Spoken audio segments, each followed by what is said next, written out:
Randy, let's talk about who is impacted. What audience is impacted? Who needs to be aware of this? So it's not the publicly traded companies, though they're not worried about those entities because they're already subject to lots of SEC requirements.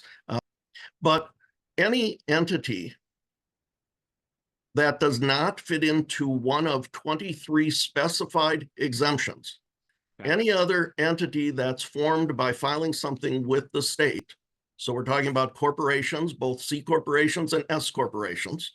So any corporation. Okay. Are LLCs a part of this? Limited liability companies are probably the biggest part of it. I would think. Okay. And limited partnerships. I think. Okay. And so when we look at these 23 exemptions, and I look at my typical closely held business that's owned by one family or that's owned by 2 or 3 or 4 families. Yep. Those exemptions almost always do not apply. There is one exemption that we do see kick in sometimes called a large operating company. And that's a business that has more than 20 employees. It's got a physical place of operation, and it has gross receipts on its tax return from the US of at least $5 million.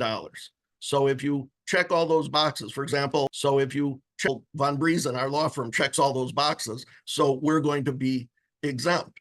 My son's business that went 100% virtual when their leases expired. My son's business that fired after COVID.